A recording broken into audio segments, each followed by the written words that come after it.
purpose of me giving the talk is not to give you any answer, but rather to stimulate the discussion. And I think we have succeeded in doing so.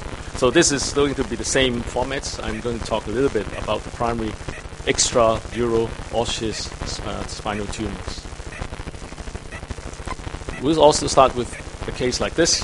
35-year-old banker, low back pain for 9 months, continuous nocturnal pain, relieved by NSAID.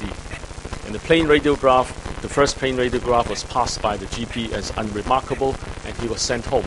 So he had this back pain for 9 months until he was seen by an orthopedic surgeon and had this CT scan done.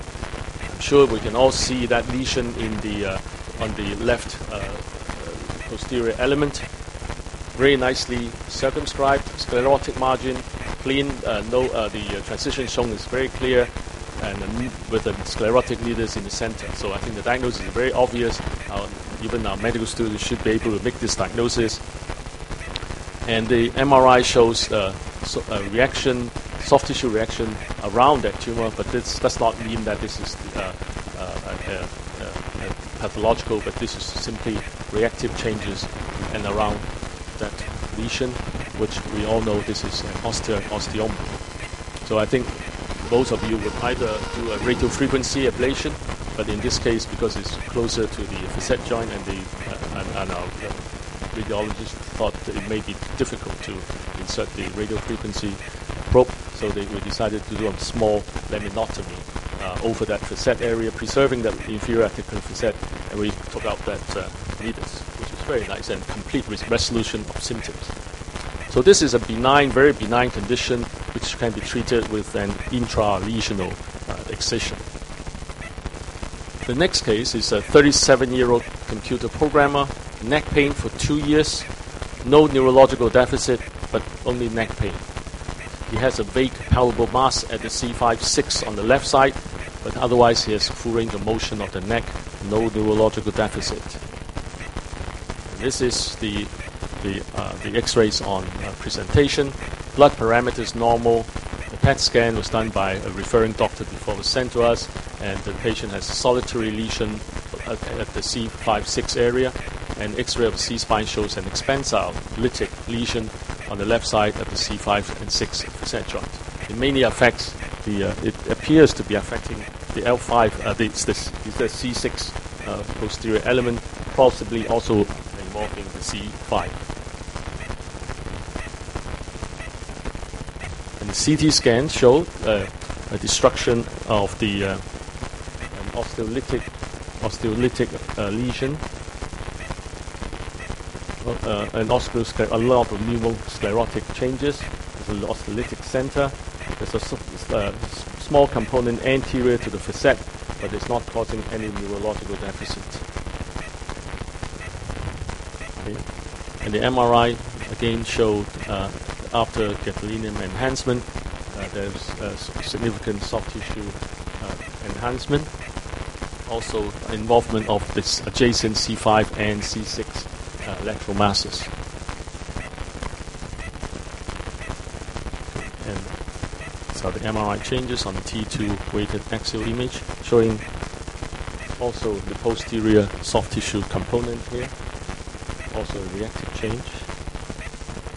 And the percutaneous tumor biopsy was done in osteoblastoma. What would you do? Involving two adjacent lateral masses, a benign condition, but it's actually slightly extensive. What would anyone do? Excision, curettage. Anyone would want to do a curettage? Anyone would want to do a radical excision? Radical excision, meaning we have to excise the whole vertebral body or the two vertebral bodies, or we do an curettage or lesional, intralesional excision. Intralesional excision.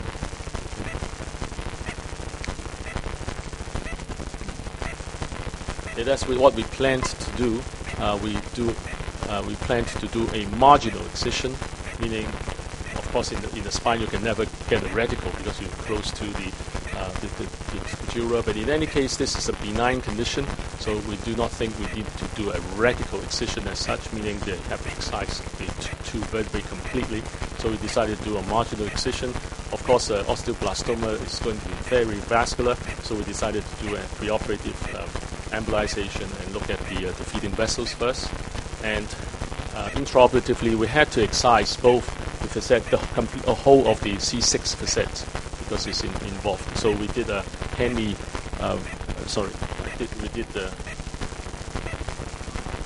combined anterior and posterior approach. We excised half of the vertebral body of the C5 and C6, and also the whole of the C6 lateral margin of the facet joints, and also the C5. So we had to do fusion across these segments, both anteriorly and posteriorly. So we combined anterior-posterior marginal excision of the tumor, C4 to C6 put anterior, and C4 to C7 instrumentation posterior. And the patient has got complete relief of symptoms, and follow-up at 5 years, there's no evidence of recurrence. So this is for benign condition. This is case number 3, a 15-year-old female, young girl, upper thoracic back pain for 2 months, pain over the interscapular area, and decreased sensation below T4. She presented with also acute onset of bilateral lower limb weakness, and the lower limb motor power was around 3/5. Sphincter function were intact. Acute neurological deterioration. And the plain X-ray and the MRI showed the lesion at T2, thoracic 2, and also destruction. You can see the loss of the pedicle image on this side. And there's a significant soft tissue component with intraspinal compression also involving the posterior elements. So I think on imaging, we all agree this guy looks much more malignant than the previous two. On the MRI, it shows a pathological fracture of the vertebra, significant soft tissue component, intraspinal extradural extension, and also you can see the extension into the upper mediastinum. So it's starting to develop some root signs of involving T1 root. Again, unfortunately, she was admitted to a pediatric department in another hospital and elsewhere, initially treated by a neurosurgeon and pediatrician, and their decision at that time was to do a biopsy, and then because they believe this is more likely to be a malignant tumor in a child, and they thought Ewing's sarcoma is the top on their differential diagnosis, so they started the patient on chemotherapy of Ewing's sarcoma chemotherapy protocol.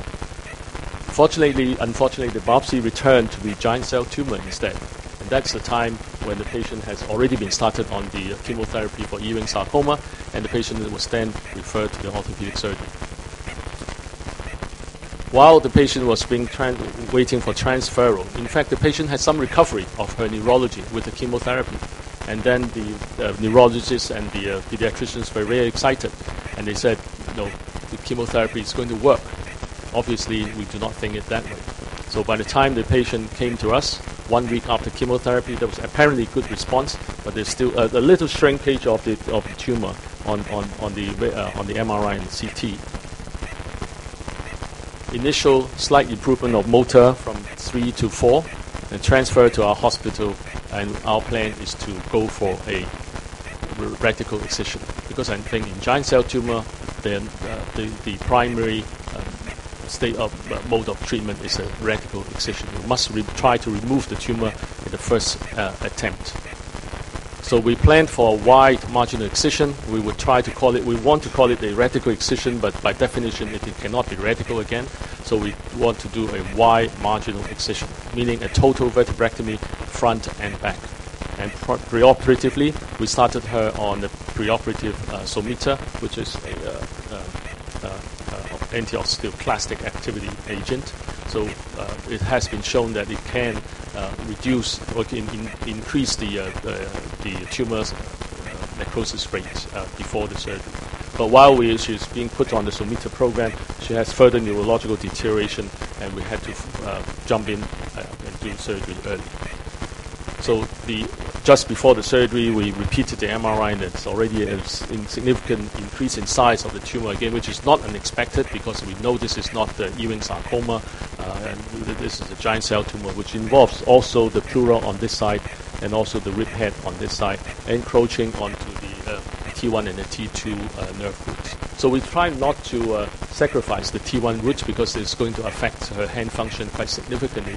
We try to best to preserve the T1 root function if possible, but that would also compromise our surgical excision margin. Right, so your preference. Chemotherapy, I don't think anybody would use chemotherapy for GCT. Radiotherapy? No. Intralesional curettage? This is what you would do. There's an option if you have a giant cell tumor, you can curettage the giant cell tumor. But in a spine curettage of the giant cell tumor, you've got a very high recurrence rate, and if it recurs, it's very difficult to treat. So we decided to do a wide excision. You would want to do it piecemeal. This is combined anterior and posterior element involved. Technically, it would not be easy, but we will try to do a total vertebrectomy. So again, we did the preoperative embolization, and this is the total en bloc vertebrectomy. Actually, the part of the pleura was also excised, including the second and the third rib. And this is the intraoperative photo showing the ligation of segmental nerves, and then it's a total anterior posterior, a single stage posterior alone, total en bloc vertebrectomy. And this is after reconstruction with the cage and also posterior instrumentation.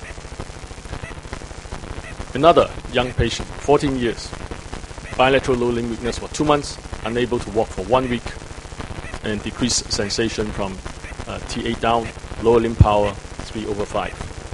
Blood parameters normal. X-ray showed a collapsed T8, left T8 pedicle destruction.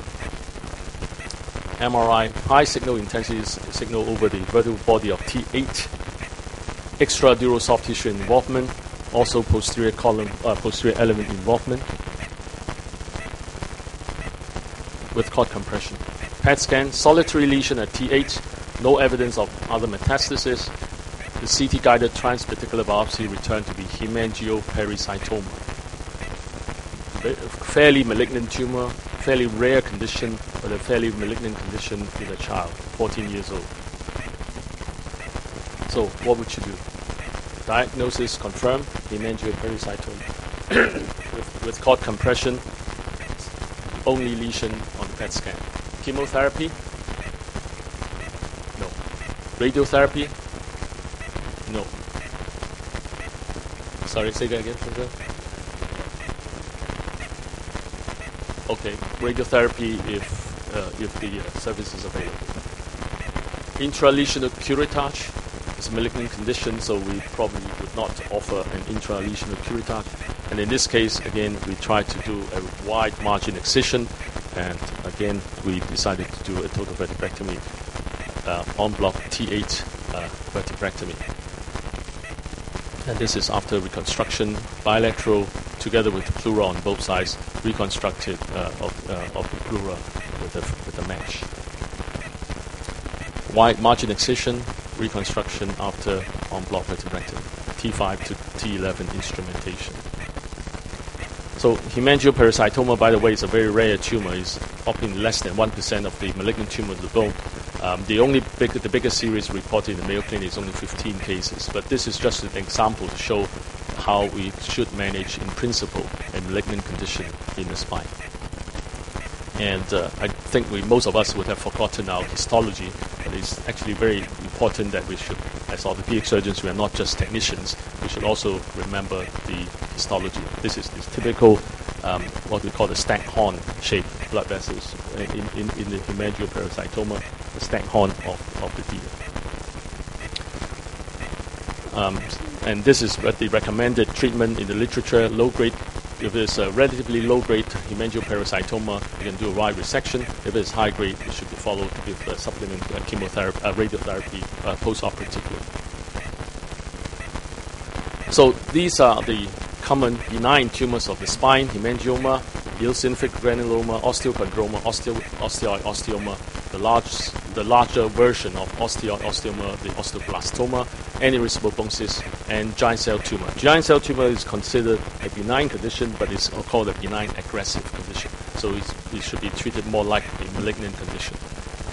And the principle of management for benign condition, I think we all know we can afford to do either intralesional excision.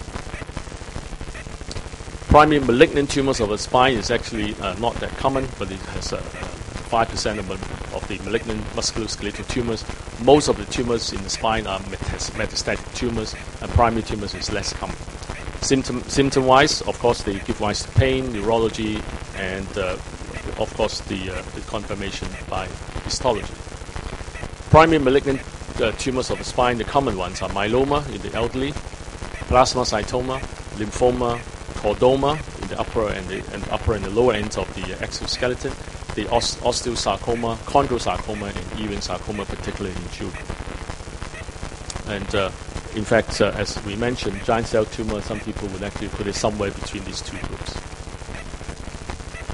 The principle of management, you still classify or one stage the tumor and grade them into low grade, high grade, or whether they are distant metastasis. And the principle is actually very similar to limb surgery in that you have to do intra or extra compartmental. The only difference in the spine is that you can never do a complete radical excision because you have to preserve the spinal cord. In certain cases, we have actually excised the dura together with the malignant tumor, and we have reconstructed the dura during the same setting. But still, the margin will be very small, and you cannot really call it a radical excision. And this is the chart that recommended by Dr. Tomita in Kanazawa in Japan.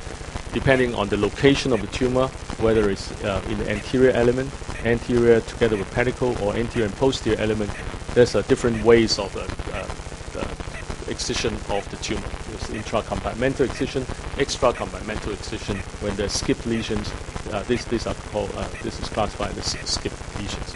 So if you read Tomita's article published in 1997, that's a good description of under what situations you can afford to do a total en bloc vertebrectomies. I think the largest number of segments that we have excised is 5 segments, and the patients could be kept neurologically intact with 5 levels of en bloc excision. So with that principle, thank you for your attention. I'd like you to discuss this further. Thank you. Thank you, Kit. Any points of